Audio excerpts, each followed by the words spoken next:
महीने से किसानों के साथ अत्याचार और अन्याय इन्होंने किया, जो 3 काले कानून इन्होंने लादने का काम किया और जिस तरीके से देश के किसानों से माफी तो मांगी, लेकिन देश के किसानों से, किसान संगठनों से कोई चर्चा नहीं की।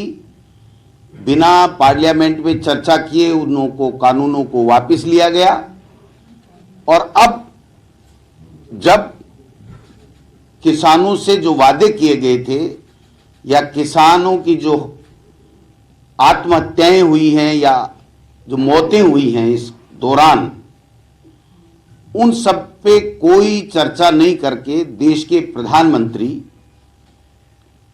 एक नई षड्यंत्र करके, नया देश में माहौल बना करके और वही छद्म राष्ट्रवाद की तर्ज के ऊपर जो भारतीय जनता पार्टी का मेन एजेंडा है, उसी तरीके से एक देश में माहौल क्रिएट करके उत्तर प्रदेश, पंजाब आदि स्टेट्स के जो चुनाव हैं वो लड़ना चाह रहे हैं।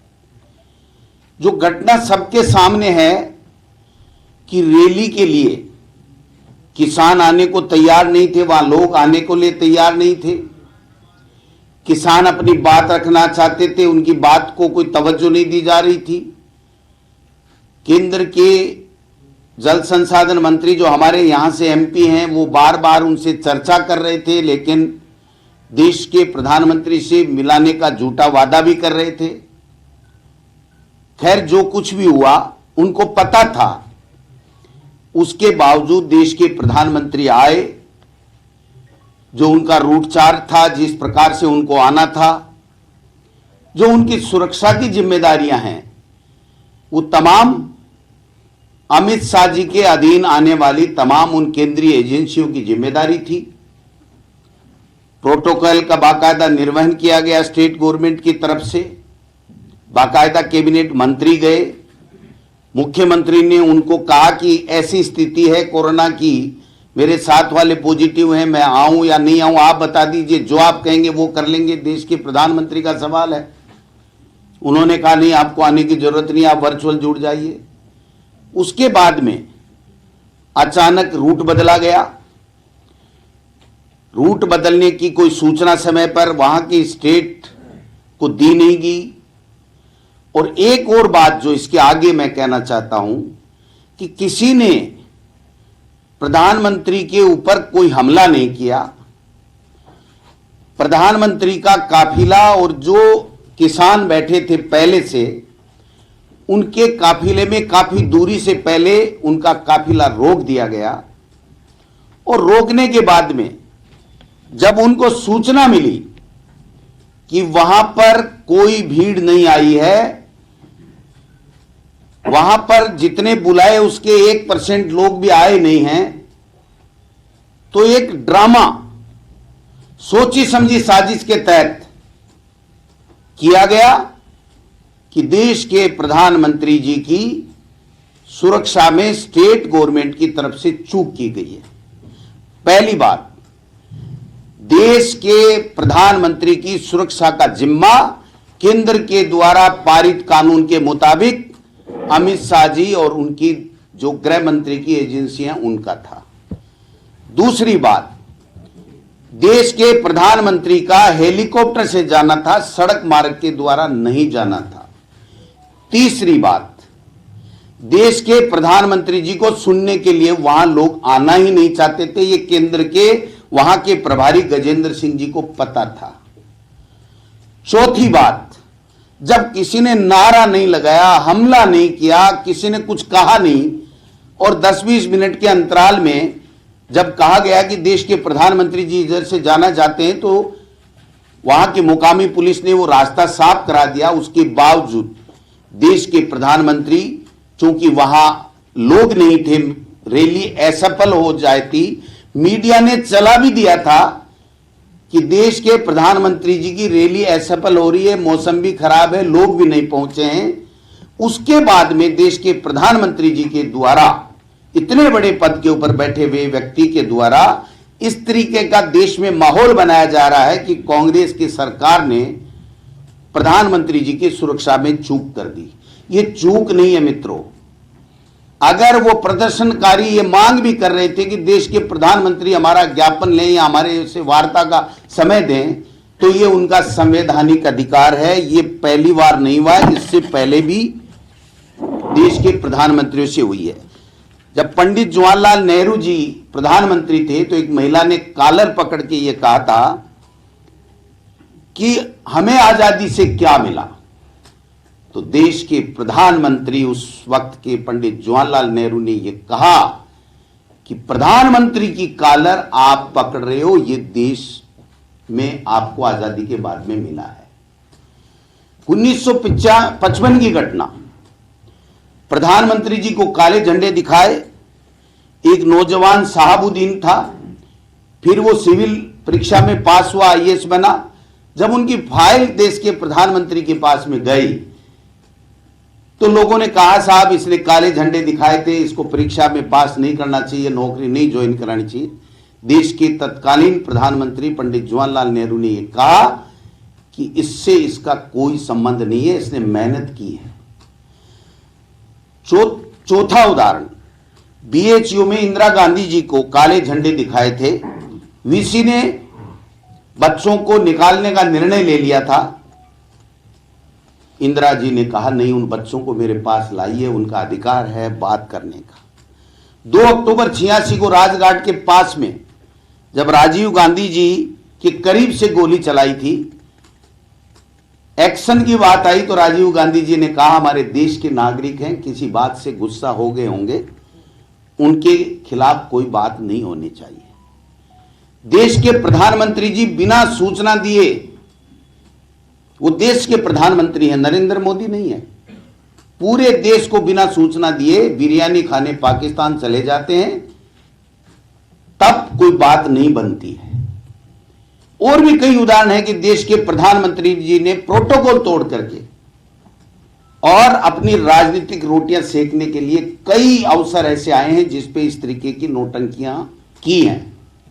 लेकिन आज चूंकि पंजाब के चुनाव हैं, उत्तर प्रदेश के चुनाव हैं, उनको केवल मात्र माहौल बनाना कि देखो देश के प्रधानमंत्री को कांग्रेस के शासन में खतरा हो गया। देश के प्रधानमंत्री जी को यह कहना कि आपके, जैसा सोशल मीडिया में आ रहा है कि आपके मुख्यमंत्री जी को कह देना मैं सुरक्षित वापस जा रहा हूं जान बचा के, ये शोभा नहीं देता। फेडरल सिस्टम है, आप देश के प्रधानमंत्री हो, आपके पास सारे अधिकार हैं। उस मुख्यमंत्री ने क्या गलती कर ली, उसकी गलती यह है, अगर कोई है तो कि वो एससी का व्यक्ति है। उसकी गलती यह है कि वो भला व्यक्ति है जिसने ये कहा कि अगर देश के प्रधानमंत्री को किसी तरह की आंच आती तो मैं मेरा खून बहा देता, लेकिन देश के प्रधानमंत्री को मैं आंच नहीं देने देता। ऐसे व्यक्ति के ऊपर, ऐसे कांग्रेस पार्टी के ऊपर जिसके इतने अच्छे अच्छे उदाहरण हैं स्वतंत्र भारत में, उसके बावजूद इस तरीके की बात बना के, बाउंडर बना करके, ट्विटर पे ट्रेंड करा करके, कभी स्मृति ईरानी जी बोल रही हैं, कभी कोई मिल रहा है। मैं आपको कहना चाहता हूं, किसान कभी हारता नहीं है, कभी डरता नहीं है, कभी झुकता नहीं है। इनको चाहिए था कि जब देश की लोकसभा में और राज्यसभा में ये बिल वापस लिए जा रहे थे, तब देश के किसानों से बात करनी चाहिए थी। उनके जो लोग मिल गए उनको मुआवजा दिया जाना चाहिए था, उनको नौकरियां उनके आश्रितों को दी जानी चाहिए थी। देश का किसान एमएसपी के गारंटी कानून की मांग करता है, उसके ऊपर चर्चा होनी चाहिए। उठा के झोला चल दिए कि हम तो चुनाव लड़ेंगे, पैसे हमारे पास में बहुत हैं, तो पैसों से सब कुछ नहीं खरीदा जाता। वस्तुएं खरीद सकते हो, भारत के नागरिक का ईमान नहीं खरीद सकती भाजपा के लोग। इसलिए समझ लेना चाहिए कि नोटंकी बंद करें, अपनी हार स्वीकार करें, किसानों से बात करें, माफी मांगें। इस कांग्रेस को सिखा रहे हो जिस देश के प्रधानमंत्री होते हुए भी देश की एकता और अखंडता के लिए शहीद हो गई, देश का पूर्व प्रधानमंत्री शहीद हो गया, उस परिवार की जिसने 2 माता, दादी और पिता दोनों खो दिए, उस परिवार की आपने आते ही एसपीजी की सुरक्षा हटा ली। आपको तनिक उस वक्त शर्म भी नहीं आई कि ये दिन आपको भी देखने पड़ेंगे, आप भी पूर्व होने वाले हो। तो आपकी कथनी और करनी में फर्क है। आप कहना क्या चाहते हो, करना क्या चाहते हो। जब देश के प्रधानमंत्री की सुरक्षा होनी चाहिए तो प्रधानमंत्री, जो इंदिरा गांधी जी और राजीव गांधी जी शहीद हो गए, उनकी हत्याएं की गई, उसके बाद में उसके परिवार की आपने किस कारण से सुरक्षा हटाई? क्या उनकी सुरक्षा महत्वपूर्ण नहीं है? इसलिए देश के प्रधानमंत्री की सुरक्षा को कोई खतरा नहीं था। जानबूझ के ये ड्रामा किया गया। एक देश में माहौल जो बनाने में ये माहिर हैं कि साहब हम तो देश के लिए ऐसा कर रहे हैं, हम तो ऐसे कर रहे हैं। आप अगर कर रहे हो तो किसानों को आप तुरंत बुला करके बात करके उनकी समस्या का समाधान करो। मैं समझता हूं ये सारी चीजें करने की आवश्यकता है।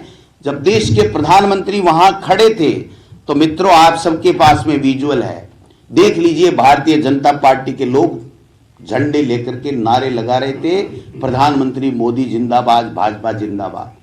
तो वहां खतरा कहां था? इनको कोई खतरा नहीं था।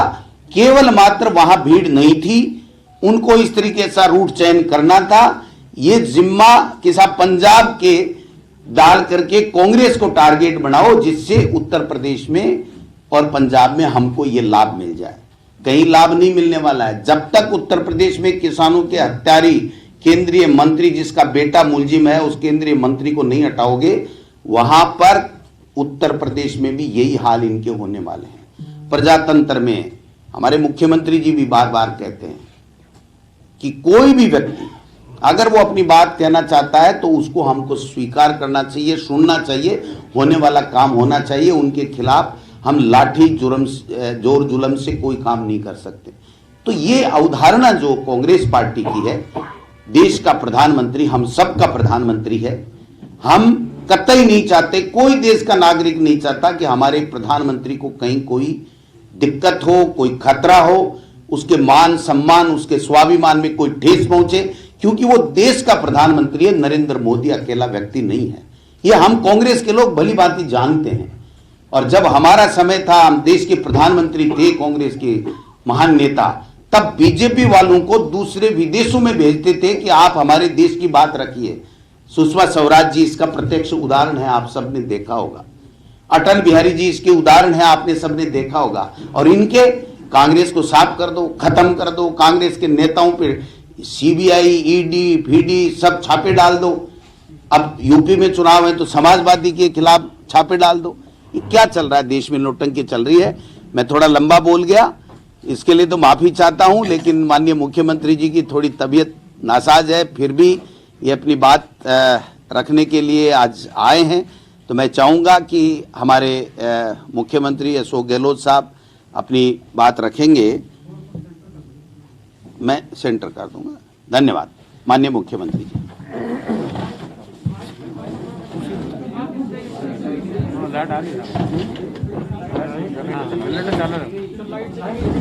अभी आ रही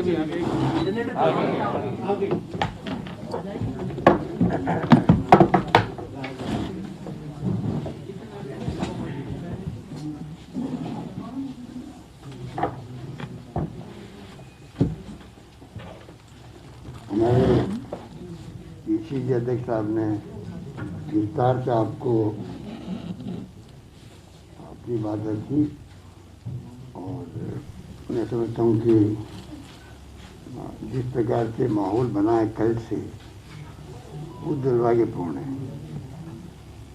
कल मैं देख रहा था दोपहर के बाद में जो बीजेपी के नेता लोग, उनके केंद्रीय मंत्री जिस प्रकार का माहौल बनाने का असफल प्रयास कर रहे थे पूरे देश के अंदर, दुनिया के अंदर, कि कांग्रेस प्रधानमंत्री से घृणा करती है।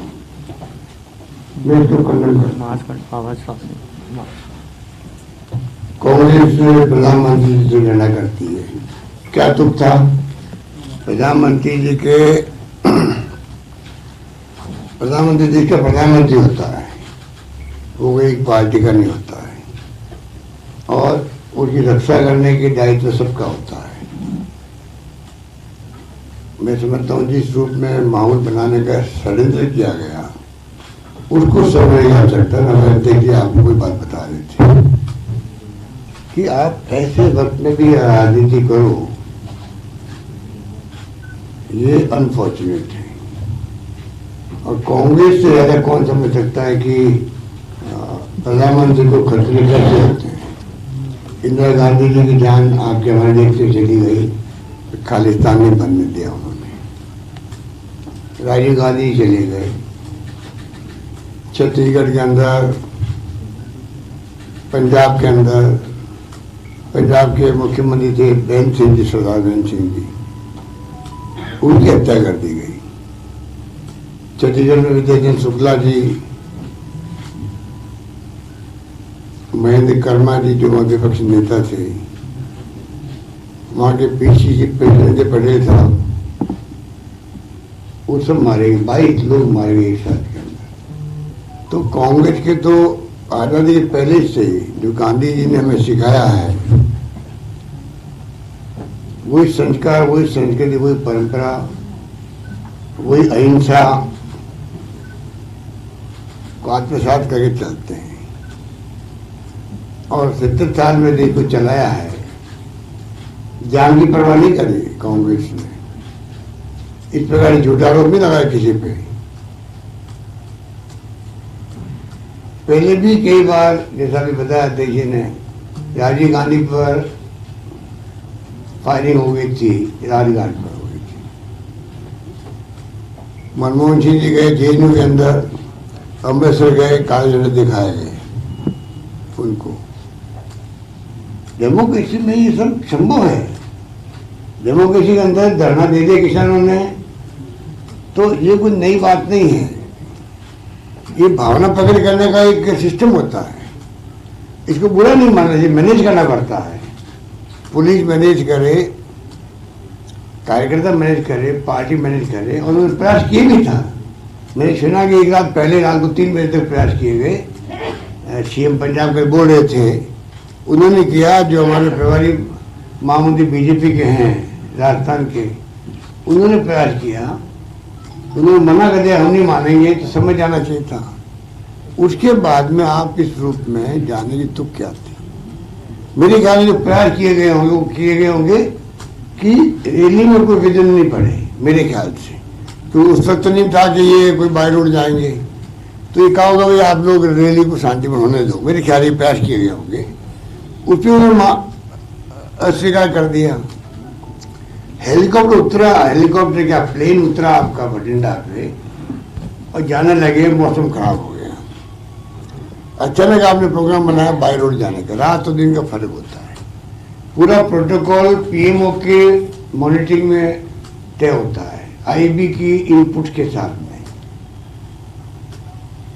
एसपीजी का एक्ट बना हुआ है 89 का, 87 का, 89 का, जिसे बाकायदा प्रधानमंत्री की सुरक्षा के लिए प्रोविजन किए गए। इंदिरा गांधी जी की हत्या के बाद में वो एक्ट बना था। वो कॉम्प्रोमाइज करते ही नहीं है। उनके बगैर इशारे तो पीएम का काफिला रवाना हो ही नहीं सकता, जब तक रूट क्लियर नहीं हो, और जब तक वो एसपी वाला नहीं कह दे, प्रधानमंत्री या मुख्यमंत्री खुद कहते मान लो उनको, या जो प्रोटेक्टी होते हैं। पहले सोनिया जी भी थी, राहुल जी भी थे, पूरा परिवार था। अभी अध्यक्ष ने कहा आपको कि 2019 में हटा दिया गया उनके, इस पर भी उन्होंने अपनी मानसिकता का परिचय दिया। आजकल जिंदगी में अगर किसी जिंदगी बचानी हो, हम लोग भी कई लोगों को प्रोटेक्शन दिए हुए राजस्थान के अंदर, पूरे देश भर के अंदर एमएलए को, एमपी को जिनकी थ्रेड होती है, एक प्रोसेस होता है, दी जाती है।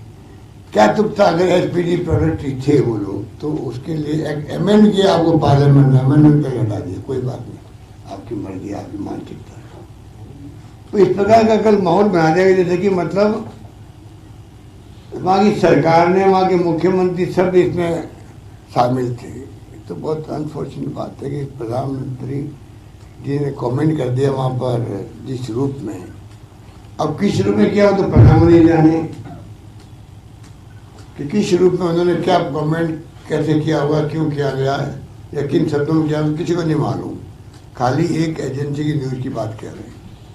पर क्योंकि पीएमओ से या गृह मंत्रालय को इसका खंडन नहीं आया, तो देश मांगे चलेगा भाई पीएम ने कहा वो सही कहा, ये कमेंट क्या होगा। पर ये कॉमन को करना नहीं चाहिए था। उनकी सुरक्षा का जिम्मा सरकार, स्टेट गवर्नमेंट तो ध्यान रखती है, उसकी तो ड्यूटी है, पर आईबी और एसपीजी की बहुत बड़ी जिम्मेवारी होती है। उनकी कोई चर्चा नहीं करो देश के अंदर कि क्या चूक हुई। आप जांच करवा लीजिए, मुख्यमंत्री जी खुद कह रहे हैं।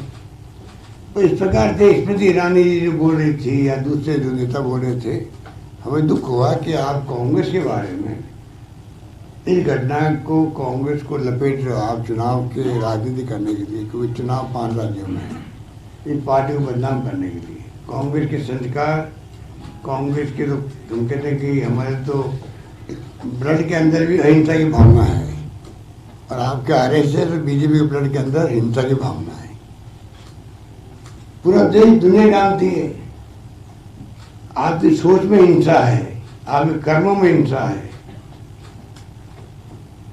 आपके व्यवहार में हिंसा है, दुनिया जानती है। वो हमें पाठ पढ़ाएंगे हिंसा का, अहिंसा का, ये सोचने वाली बात है।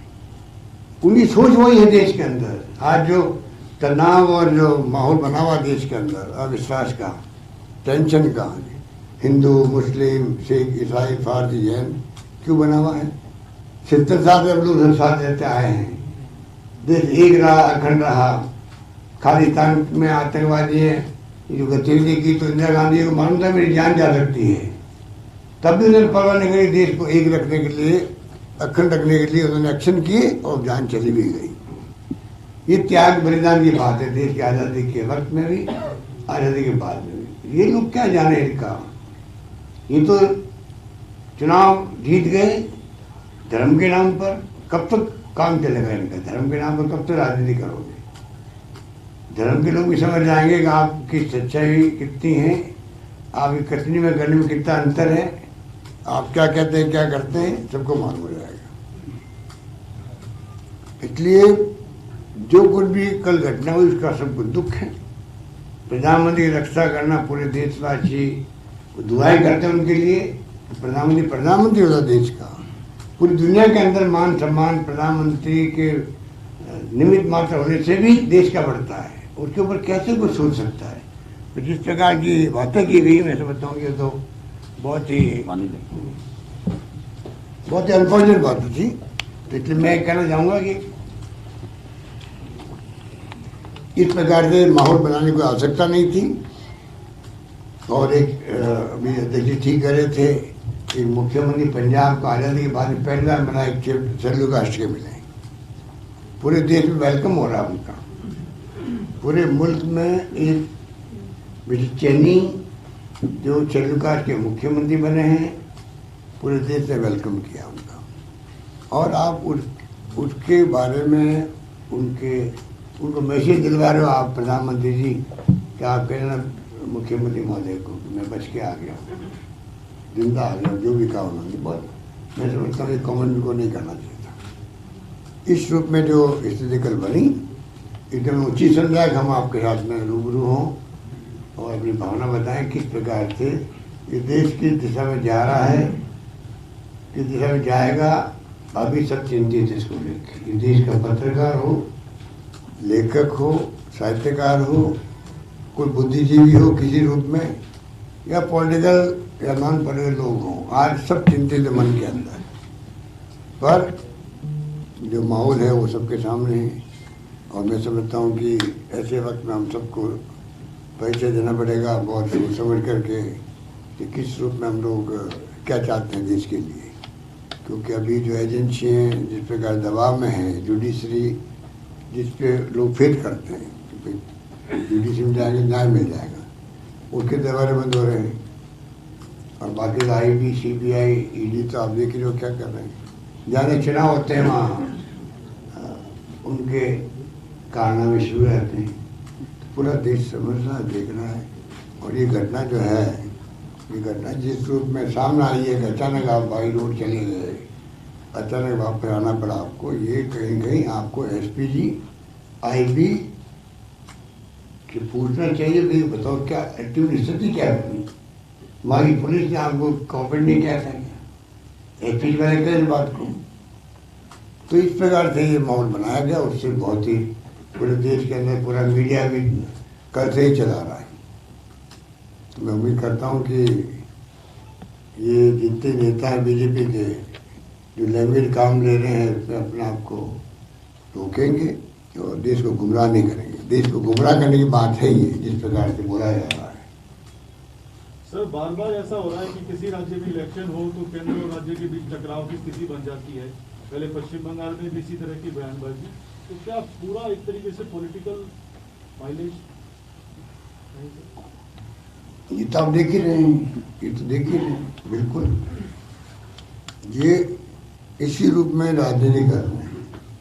हम चाहते हैं लड़ी विचारधारा की हो, उसमें कोई दिक्कत नहीं। सरकार जिस पार्टी बनेगी जनता चाहेगी, परंतु अगर आप उनको डाइवर्ट करेंगे अपने हितों के लिए, गुमराह करेंगे लोगों को, तो ये उचित नहीं कहा जा सकता। सर आपकी समझ क्या कहती है, बठिंडा से अचानक उन्होंने सड़क मार्ग से जाने का प्लान बनाया, क्या ये सोनिया जी का, क्या उन्होंने प्रधानमंत्री पद की गरिमा के विपरीत जाके काम किया? आपका अनुभव रहा या कोई कॉन्टेक्ट आपने किया क्या? देखिए मैं इसमें कोई कमेंट नहीं करना चाहता हूँ, तो उनके दिलो दिमाग में क्या होगा वो जानते हैं। परंतु ये इस प्रकार से बिना इनको मालूम था, जो सबसे बड़ी बात आ रही सामने वो आ रही है कि ये बता दिया गया था कि वहाँ पे किसान आंदोलन कर रहे हैं। कल विश्लेषण भी आ रहा था मीडिया के अंदर भी। कोई सोचने वाली बात यह है, अचानक आंदोलन शुरू हो गया रवाना होने के बाद में, प्राइवेट काफिला रवाना हुआ, बार बार न्यूज आ रही है ना कि इतना कैसे मिली किसानों को। ये मुख्यमंत्री निकलता घर से बाहर, वायरलेस चलते तो पूरे जयपुर के अंदर चाहे कोई कोना हो वहाँ पहुँचे तो भी मुख्यमंत्री का काफिला गया, यहाँ इधर निकल रहा है, आप लोगों को मालूम पड़ जाता है और आप लोग पहुँच जाते हो फट आगे हमें तंग करने के लिए। तो आप बताइए कि मुख्यमंत्री का काफिला जब निकलता है मालूम पड़ जाता है, वो तो प्राइम मिनिस्टर काफिला है, कैसे मालूम नहीं पड़ेगा? वो कल मीडिया चला रहा है उसको भी। इसलिए ये बातें बिल्कुल ही कोई बेतुकी बातें हैं। सर एक तो ये कहा जा रहा है कि जहाँ रैली होनी थी वहाँ लोग नहीं जुटे, खाली कुर्सियाँ थी, और इसके बाद ये सारा वाकया शुरू हुआ और पूरी राजनीतिक बातें शुरू हुई। वहाँ लोग ही नहीं जुटे, पीएम की रैली में संख्या बल ही नहीं था। सत्य बात यही है, कारण है सर, यही कारण है सर। सत्य बात यही है। बड़ा कारण सर यही है। तो ये आप बताइए, ये कोई छिप तो सकता नहीं।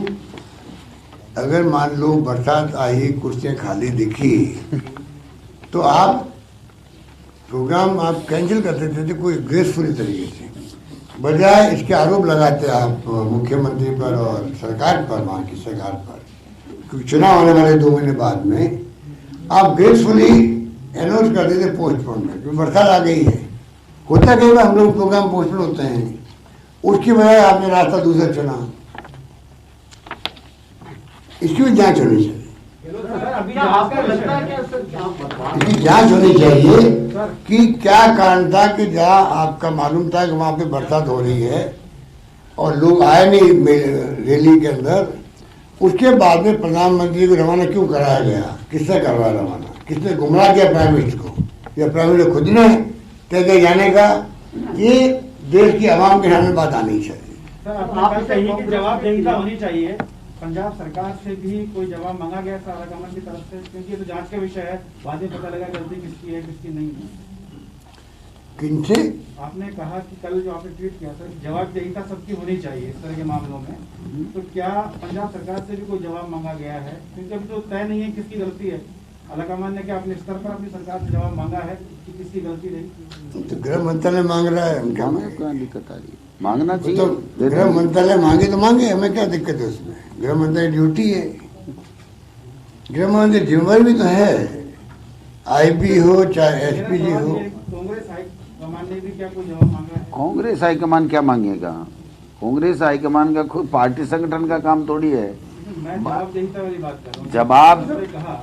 जवाबदेही अपने स्तर पर कोई पीएम की सुरक्षा का मामला है, वो तो पूछा है ना, उनका काम है। पूछा है ना। उन्होंने कहा हमारी कोई गलती नहीं है, अचानक उन्होंने प्रोग्राम बनाया, अचानक वापस जाने का बना लिया। और ये भी कहा चीफ मिनिस्टर ने, मुझे तो किस बात का है कि बगैर मीटिंग किए हुए प्रधानमंत्री को जाना पड़ा, और अगर अपनी जान को खतरा होता तो पहले मैं अपनी जान देता। इससे बड़ी बात एक चीफ मिनिस्टर क्या कह सकता है? दमखम के साथ उसने कहा अगर उनको खतरा नजर आता मुझे तो मैं पहले जान अपनी देता। तो वो हमारे प्रधानमंत्री, सम्मानीय प्रधानमंत्री, ये भी तो कहा उन्होंने। मुख्यमंत्री जी, आप बार बार बोल रहे हैं कांग्रेस की, वहाँ की कांग्रेस पार्टी और वहाँ की सरकार के खिलाफ एक षड्यंत्र है, ये पूरा माहौल बनाया जा रहा है। क्या आपको लगता है कि चुनाव से पहले धारा 356 के इस्तेमाल की केंद्र की ये कोशिश हो सकती है वहाँ की सरकार को निगरानी में कराने की? ये बात मैं और दूसरा सर, इसके साथ ही एक छोटा जोरदार मामला भाई, सरकार जो हमारी सरकार गिराने वाले षड्यंत्र में शामिल हैं, उनको मुझे क्या मालूम वो क्या षड्यंत्र पंजाब में कर रहे हैं? बताइए, आप कमाल है, आप मुझसे पूछ रहे हो। ये जितने ही लोग हैं बाकी प्रभारी हैं जो राजस्थान बिलोंग करते हैं, जो दिल्ली में बैठे हुए लोग हैं जिनकी जिम्मेदारी आती है, तमाम लोग राजस्थान सरकार को गिराने षड्यंत्र में शामिल थे। उनके मन में क्या पंजाब के बारे में कैसे कह सकता हूँ आपको? पंजाब के लोगों को 42,000 करोड़ की सौगात देने वाले थे, अब उस सौगात का क्या होगा? दे दो, मना कौन कर रहा है उनको? कौन देगा सर? उनको मना कौन कर रहा है? दे दीजिए। आजकल तो वीडियो कॉन्फ्रेंसिंग से सब काम हो रहे हैं, गवर्नेंस चल रही है, आप वीडियो कॉन्फ्रेंसिंग कीजिए और 42,000 करोड़ की सौगात दे दीजिए, आप कोई दिक्कत नहीं। इस बात का अंदेशा आपको भी है कि यहाँ पे भी अगर पीएम या होम मिनिस्टर आते हैं तो इस तरह का बदनामी करने का अंदेशा यहाँ भी हो सकता है स्टेट में? किसके बदनामी? पंजाब की घटना हुई जिस तरह से। तो सरकार को भाई जहां जहां चुनाव आएंगे ये इसी तरह के प्रोपोगेंडा लाएंगे, ये क्लियर है, इनके एजेंडे में है। वो तो हमेशा कहेंगे तेजी कोई से एहतियातन उपाय आप करेंगे या कहेंगे? बड़ी कृपा की, बड़ी कृपा की हमारे ऊपर। एक सवाल इससे हट गया है। कोरोना को लेकर आप लगातार लोगों के बीच में अवेयरनेस की बात कर रहे हैं, लगातार बीसी भी चल रही है, लेकिन अभी भी लोग जो है प्रोटोकॉल की पालना नहीं कर रहे, भीड़ भाड़ हो रही है, तो क्या कुछ सख्ताई के कदम उठाने की जरूरत है? देखिए, जब आप लोग भी नहीं कर रहे हो मैं किसको कहूँ? आप लोग भी नहीं कर रहे हो, मैं आते ही दिल्ली कह दिया कि देखिए हमारे मित्र लोग जो हैं वो खुद ही प्रोटोकॉल की पालना नहीं कर रहे। तो ये मैं आगे कहने वाले था आपको कि प्लीज प्लीज प्लीज इसको गंभीरता से लें, आप सब लोग पालना करें और पालना करवाने में सहयोग करें और माहौल बनाने में आपकी भागीदारी हो। बोल रहे पहले भी ऐसी घटना हुई है जिसके अंदर प्रधानमंत्री की सुरक्षा के अंदर चूक गई है, तो पहले और अब के अंदर कोई सुरक्षा के अंदर कोई बदलाव नहीं आया? चूक की बात नहीं है मित्र, बात यह है कि विरोध प्रदर्शन करते रहे हैं, चाहे देश का प्रधानमंत्री हो, चाहे मुख्यमंत्री हो, चाहे कोई जननेता हो, तो बात सुननी पड़ती है और ये संवैधानिक अधिकार है लोगों को कि अपनी बात करें। वो अगर अपनी बात प्रधानमंत्री जी को कहना चाहते थे तो उनको समय देना चाहिए था। ये नौबत ही नहीं आती इकट्ठे होने की। अगर वो ये कह देते कि हाँ हम मिल लेंगे आपसे, आप समझ सकते हो ना, उनकी सुरक्षा के चूक में कोई चूक नहीं है। सर एक तो गाड़ी लगा के रोका, किसको रोका? नहीं, प्रधानमंत्री को किसने कहा था इस रास्ते जाओ? क्या पंजाब गवर्नमेंट ने लिख के दिया था कि ये रास्ता क्लियर, आप चले जाइए? आप हमसे सवाल पूछ रहे हैं, आप उनसे पूछिए कि देश के गृह मंत्री की जिम्मेदारी थी, आईबी की जिम्मेदारी थी, एसपीजी की जिम्मेदारी थी, उनको वहां के डीजीपी के द्वारा लिखा हुआ था क्या कि ये बिल्कुल क्लियर, आप जाइए इधर से, आपको कोई रोकने वाला नहीं है? उसके बाद में अगर कोई बात आती तो बात आती है, आप समझिए बात को। सीएम साहब, एक कोविड को लेकर लोगों में काफी पैनिक है, लॉकडाउन को लेकर कोई स्थिति क्लियर करें? क्या शक्तियां बढ़ेगी सर? कुछ लग सकता है लॉकडाउन की कोई विचार नहीं लॉकडाउन लगाने का। हम चाहते हैं कि लोग प्रोटोकॉल का पालन करें, जनहित के अंदर है, वो डिस्टेंस मेंटेन करें, सैनिटाइज करें हाथों को, मास्क लगाए और वैक्सीन लगाए। ये बहुत आवश्यक है और वैक्सीन ने बचाव किया। अभी जो आप देख रहे हो कि जो लोग आ रहे हैं, भर्ती भी हो रहे हैं कुछ लोग, पर वो सीरियस एक भी नहीं है, इक्का दुक्का छोड़ के, इसलिए कि अमूमन सबके वैक्सीन लगी हुई है वो आ रहे हैं। तो अब बहुत बड़ा फ़र्क है, जहाँ वैक्सीन लग गई देश के अंदर, उन मुल्कों के अंदर जब ओमिक्रॉन भी आ रहा है, डेल्टा भी है, पर वो पहले जो हाहाकार मचा था ऑक्सीजन का और इसका दवाइयों का, वो नहीं बच रहा है, इसलिए कि वो स्थिति नहीं बन रही है। सवाल इस बात का है कि एक्सपर्ट कह रहे हैं कि ये जब तेज़ी से फैलता है, जो ओमिक्रॉन फैल रहा है, तेज़ी से फैलता है तो फिर इसमें कई म्यूटेंट बन जाते हैं, नया वेरिएंट बन जाता है, वो खतरनाक हो सकता है, जैसे कि डेल्टा हुआ था। डेल्टा जब वेरिएंट के रूप में आया होगा, जो पहली फेज में आया था, फर्स्ट लेयर में, उस वक्त में जो वेरिएंट था वो इतना तेज़ी से फैला देश के अंदर कि वो कन्वर्ट हो गया डेल्टा का। इसलिए अचानक ही ऑक्सीजन की और उसकी वेंटिलेटर की आवश्यकता पड़ गई थी। ये आज भी चिंता है, इसलिए आज इतना लोगों को हम लोग बराबर लगातार मीटिंग कर रहे हैं और कह रहे हैं। ये तो मालूम है कि दुनिया में 125 मुल्कों में जा चुका है ओमिक्रॉन, और मृत्यु नहीं के बराबर हो रही है। 10 लाख लोग आ रहे हैं वहाँ पर अमेरिका के अंदर, 1.5 लाख 2 लाख आ रहे हैं आपके यूके के अंदर, जर्मनी में आ रहे हैं, और कई लोग मारे भी जा रहे हैं, 1,500 लोग मारे जा रहे हैं आपका अमेरिका के अंदर।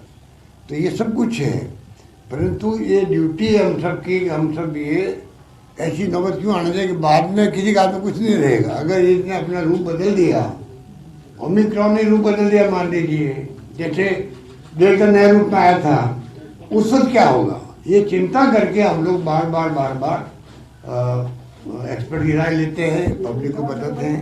एक सवाल था कि कुछ दिन पहले सुप्रीम कोर्ट ने भी टिप्पणी की थी आपकी सरकार के ऊपर, जो मृतक हैं, कोविड के मृतक हैं, उनकी मदद आप नहीं कर रहे हैं, उनको पैसा नहीं दे रहे। ये पता नहीं कि मीडिया वाले क्यों इसको उछाल रहे हैं, या तो हमें बता दें तो हम गलती सुधार लेंगे, हमें कोई दिक्कत थोड़ी है। जिस राज्य ने सबसे ज़्यादा मदद की हो, जिस राज्य ने सबसे ज़्यादा, बल्कि मृत्युओं का भी हमने ऑडिट करवाया हो, तो वो राज्य कैसे गलती कर सकते। नंबर 1, पैकेज हमने दिया है, उन विधवाओं को 1 लाख रुपए दिया है, उस 50,000 की बात कर रहे हैं सुप्रीम कोर्ट वाले, और भारत सरकार भी 50,000 पर हेड दो मरने वालों को। हमने क्या किया है, 50,000 तो एक विधवा को, और बाद में उसको पेंशन है 1,500 रुपये। बच्चा कोई अनाथ है, अनाथ बच्चा है, तो उसको 1 लाख रुपये पहले, फिर 2,500 रुपये प्रति माह, 2,500 रुपये, 18 तक होने पर 5 लाख रुपये और देंगे उसको। नंबर 2। नंबर 3, जिनके जो बच्चे माँ है, उनको बच्चों को भी पालनहार योजना का लाभ मिलेगा। पालनहार के अंदर जिसको पूरी के माँ या कुछ नाना नानी दादा दादी पालते हैं उसको, तो उसके जो मंथली खर्चे होते हैं, सालाना खर्चे, सब दे रही सरकार, अच्छी स्कीम है पालनहार की। तो हमारी योजना तो सबसे अच्छी योजना मानता हूँ मैं तो। ये 50,000 की बात छोड़ो, ये तो एक उन्होंने पूरे कंट्री के लिए कर दिया है, तो हम तो उससे आगे बढ़ के कर रहे हैं। अब ये तो बार बार खबर आती है, तो मैंने कह दिया है, आज सुबह जो मंत्री कल न्यूज आई थी, तो मैंने कहा इसकी जांच करवाओ क्या मामला। हम नहीं चाहेंगे कि कोई भी व्यक्ति छूट जाए इससे। आप लोग बताइए मेरे को, पत्रकार भी हो, क्योंकि पहले पत्रकारों को हमने 50 लाख की घोषणा करी थी, मैंने सुना 3-4 पत्रकारों को मिला खाली।